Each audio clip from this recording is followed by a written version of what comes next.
To विज्ञान bite. आज मैं सेट नंबर 4 का MCQ कराने वाला हूँ।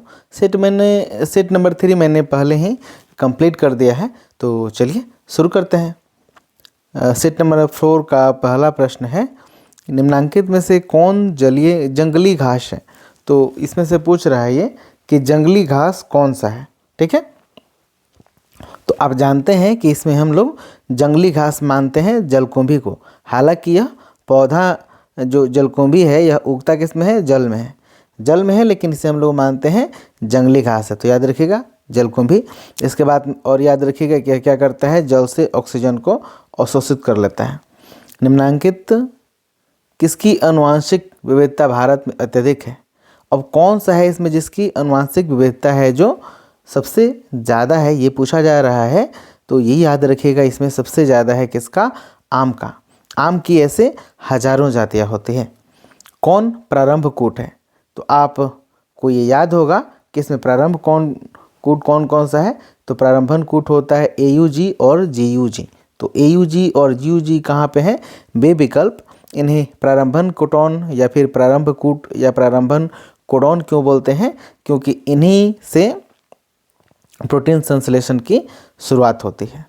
पौधे जो जलीय वातावरण में नहीं पाए जाते हैं, ध्यान देना है, जो नहीं पाए जाते हैं। तो देखिए ये हाइड्रेला है, ट्रापा है या निलंबो है, ये तीनों के तीनों जलीय पौधे हैं। जबकि जो बबूल है यह कैसा है, रेगिस्तानी पौधा है। कैसा है, यह रेगिस्तानी पौधा है, यह रेगिस्तान में पाया जाता है। ठीक है, तो ये पूछ रहा था कौन नहीं पाया जाता, तो यही बबूल है जो जल में नहीं पाया जाता है। TI प्लाज्मिड किससे प्राप्त किया जाता है। तो जो TI प्लाज्मिड है इसे प्राप्त किया जाता है एग्रोबैक्टीरियम ट्यूमिफिशियंस से। ठीक है, एग्रोबैक्टीरियम ट्यूमिफिशियंस, जो कि बे विकल्प सही है, ये गलत है विकल्प यहाँ पे। तो ये बे विकल्प बिल्कुल सही है। ठीक है, मानव युग्मकों में गुणसूत्रों की संख्या कितनी होती है। तो ध्यान दीजिए यहाँ पे युग्मक की बात कर रही है। अब जहाँ भी युग्मक का बात किया जाएगा वहाँ पे गुणसूत्र याद रखिएगा कितने होंगे, 23। और अगुणित होते हैं। युग्मक में गुणसूत्र हमेशा आधे संख्या में पाए जाते हैं। ठीक है, तो याद रखिए यहाँ पे युग्मक लिखा है इसलिए यहाँ पे 23 होगा। अगर पूरा शरीर में रहता तो हम लोग 23 जोड़े या 46 भी बोल सकते थे। अंड प्रजक है, अब इसमें से कौन है जो अंडा देता है। तो आप जान रहे हैं मुर्गी, सांप और मगरमच्छ तीनों के तीनों अंडे देते हैं। याद रखिए ये मगरमच्छ है और मगरमच्छ भी अंडा ही देता है। तो ये हो गया, इनमें से सभी सही विकल्प हो गया। द्विगुणित कौन सा है। ठीक है, तो ये आप याद रखिएगा जो नर युग्मक होता है। ठीक है, आप नर युग्मक पहचान लीजिए और दूसरी मादा युग्मक। यही दो कोशिकाएं हैं, नर युग्मक और मादा युग्मक, जो अगुणित होते हैं। बाकी सभी द्विगुणित होते हैं। तो देखिए जो अंड है यह अगुणित होगा क्योंकि मादा युग्मक होता है। पराग भी अगुणित होता है। ठीक है, यहाँ पे और विकल्प तो गलत है, तो याद रखना है, ये इसमें ऑप्शन में गलती हो गया है कुछ प्रश्नों में। तो ये याद रखना है कि जो द्विगुणित है वो इसमें से कोई भी द्विगुणित नहीं है।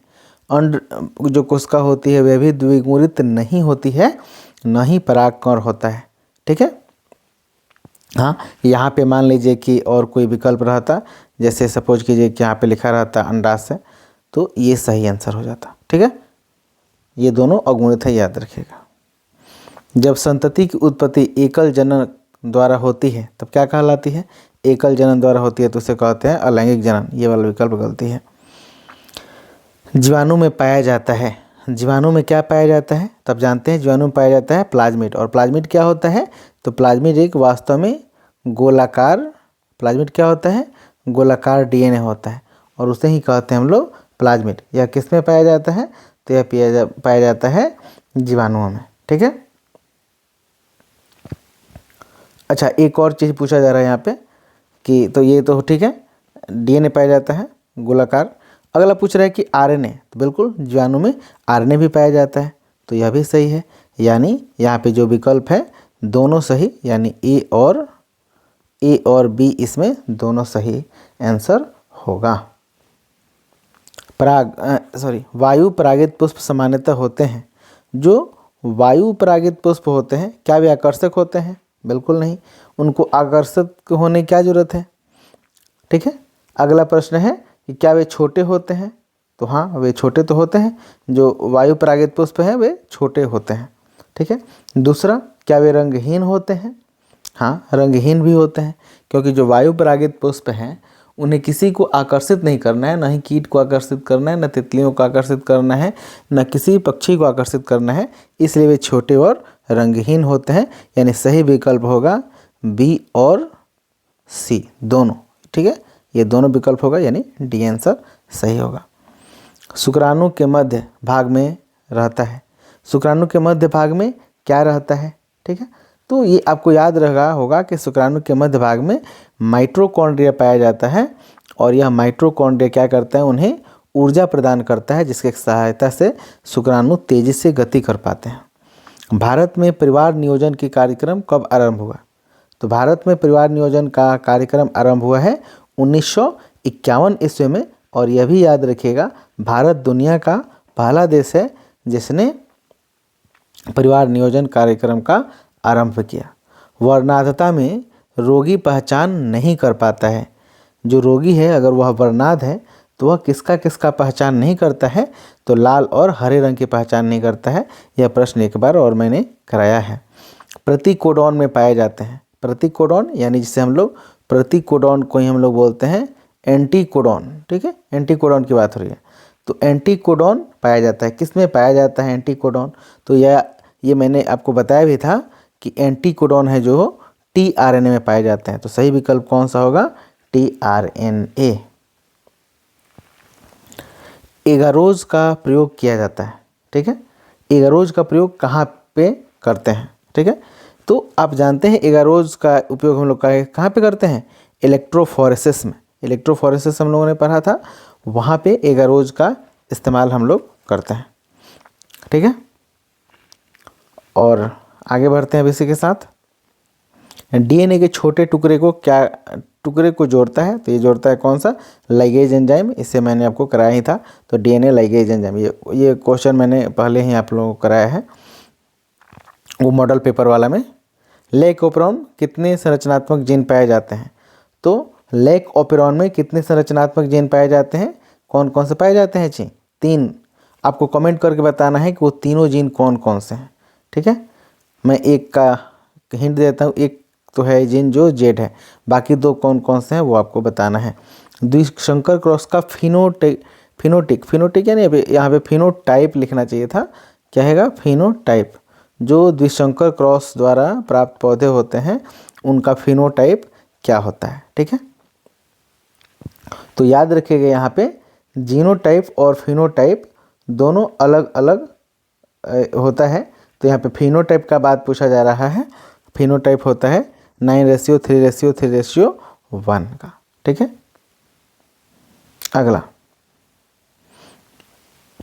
अगला प्रश्न है, किसकी जनक कोशिका 2 भाग में विभक्त होकर नए जीव का जन्म देती है? मतलब किसमें जो है जनक कोशिका क्या होती है? 2 भाग में डिवाइड हो जाती है और 2 भागों में बंटने के बाद नए जीवों का निर्माण करती है, ठीक है। तो ऐसा किसमें होता है? तो जब भी अलैंगिक जनन होता है तो ऐसा होगा, और ये होता है किसमें? यह मनोरम में होता है क्या कि उसमें जो जनन कोशिका होती है वह 2 भागों में बंट जाती है और जिससे 2 जीवों का निर्माण होता है। साथ ही प्रोटिस्टा भी यहाँ पे देखिए, प्रोटिस्टा भी ऑप्शन है, तो प्रोटिस्टा में भी ऐसा होता है। ये भी छोटे जीव हैं जो अल्प विकसित जीव हैं, इन दोनों में अलैंगिक जनन विधि द्वारा ऐसा होता है।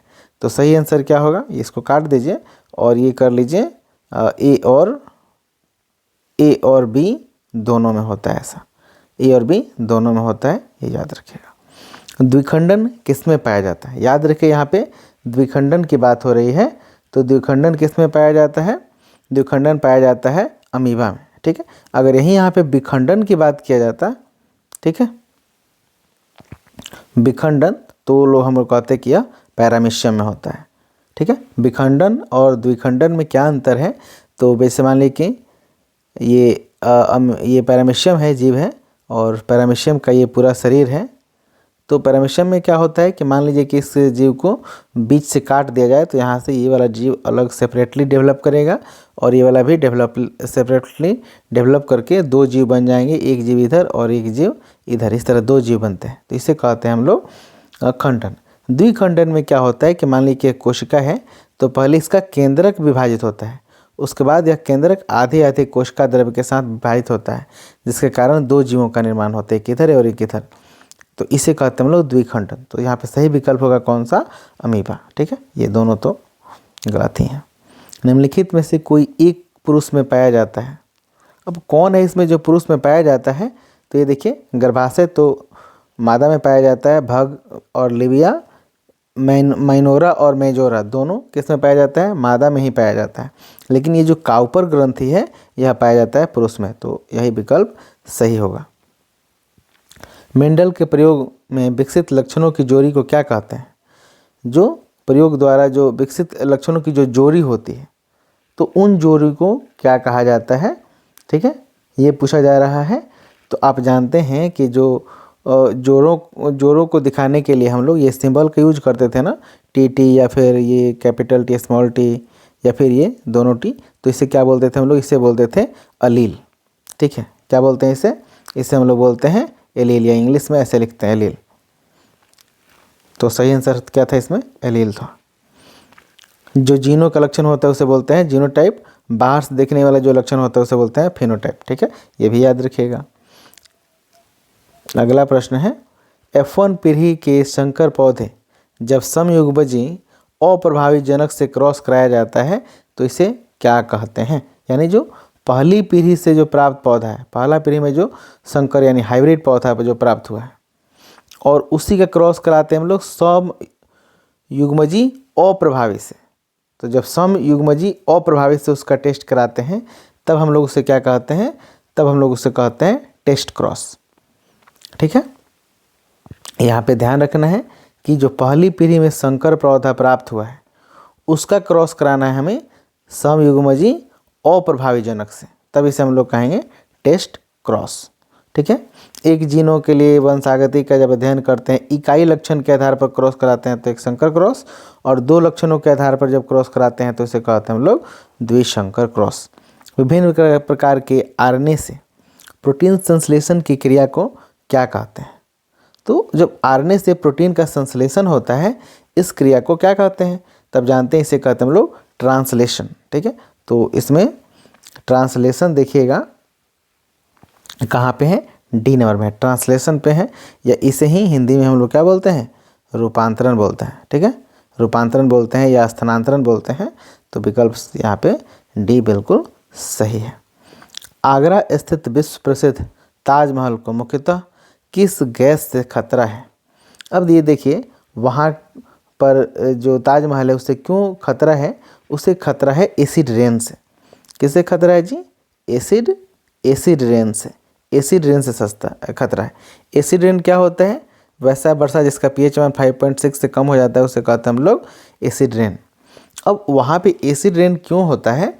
तो एसिड रेन होने का खतरा ये है कि वहाँ पे जो सल्फ़र के ऑक्साइड हैं ये वायु में जा कर के, और वायु में जाने के बाद ये H2O से अभिक्रिया करते हैं, और H2O से अभिक्रिया करा के ये बना लेते हैं H2SO4, और यही बारिश के साथ आता है सल्फ्यूरिक अम्ल, जिससे होता है एसिड रेन।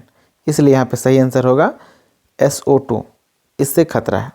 भोपाल गैस त्रासदी किस गैस के रिसाव से हुई थी? तो ये आपको याद होगा, ये किससे हुई थी? मिथाइल आइसोसाइनेट से हुई थी। ठीक है, भ्रूण कोश की उत्पत्ति किससे होती है? ठीक है, तो यहाँ पे ध्यान दीजिएगा, यहाँ पे भ्रूण कोश की बात कर रहा है। तो भ्रूण कोश की उत्पत्ति किससे होती है? यहाँ देखिए, अपराग नलिका से नहीं, पराग नलिका किससे बनता है? यह पराग नलिका बनता है परागकण से, और पराग नलिका द्वारा जो नर युग्मकोद्भिद होता है, युग्मकोद्भिद होता है, यह पहुंचता है कहाँ तक? यह पहुंचता है बीजांड के अंदर। लघु जीवाणु से बिल्कुल नहीं, ये तो गलती ही है। लघु बीजाणुधानी से नहीं, ये भी नर का पार्ट है। तो बाकी क्या बचा? ये भी गलती है। तो अब सही बचा गुरु बीजाणु से। ठीक है, गुरु बीजाणु से भ्रूण कोश का निर्माण होता है। कानों पर बाल की बहुलता का जीन पाया जाता है, यानी कानों पे जो बाल होते हैं वे बाल कम होंगे या ज़्यादा होंगे, इससे संबंधित जीन कहाँ पे पाए जाते हैं? तो ये वाले जीन पाए जाते हैं वाई क्रोमोसोम पे। यही है। वाई क्रोमोसोम पे बहुत कम जीन पाए जाते हैं, ठीक है। और अधिकांश जो जीन होते हैं ना वो एक्स क्रोमोसोम पे होते हैं, लेकिन ये वाला जो कानों का बहुलता वाला जीन है यह किस पे होता है, वाई क्रोमोसोम पर होता है, ठीक है। लिंग निर्धारणीय क्रोमोसोम कौन से होते हैं, तो वही एक्स वाई वाले, ठीक है। और अलिंग क्रोमोसोम कौन से होते हैं, तो जैसे मनुष्य में टोटल 23 जोड़े गुणसूत्र होते हैं ना, 23 जोड़े यानी 23 गुना 2 यानी 46। इसमें से जो 22 जोड़ा है, 22 जोड़ा यानी 22 गुना 2 इक्वल टू 44 है, यही होते हैं अलिंग गुणसूत्र, जिनसे लिंग का निर्धारण नहीं होता है, केवल अफ्रीका में ही पाए जाते हैं। अब इसमें कौन से जीव हैं जो केवल अफ्रीका में पाया जाता है, ठीक है। अब इसमें क्या है, क्या वह जिराफ है, जेब्रा है, गोरिल्ला है, या फिर अच्छा इनमें सभी ऑप्शन भी है, ठीक है। तो ये जिराफ भी पाए जाते हैं, जेब्रा भी पाए जाते हैं और गोरिल्ला भी पाए जाते हैं, यानी इसमें इनमें से सभी विकल्प सही होगा। रेबीज का टीका किसने प्रचलित किया। अब आपको मैंने पूरा कहानी बताया था कि जो रेबीज का टीका होता है वह कैसे डेवलप हुआ था इसके बारे में, ठीक है। तो इसलिए मैं चाहूँगा कि आप इसको क्या करें, इसका आंसर कमेंट करके बताएं कि जो रेबीज का टीका हुआ था यह किसने प्रचलित किया था। बाकी मैं आपको अगली वीडियो से इसका आंसर बता दूंगा, लेकिन आपको ये कमेंट करना है 181 और डॉट दे करके आप इसका सही आंसर लिखना है कि रेबीज का टीका किसने प्रचलित किया था। चलिए इस वीडियो में इतना ही। यह वीडियो देखने के लिए आपका बहुत बहुत धन्यवाद। बाय।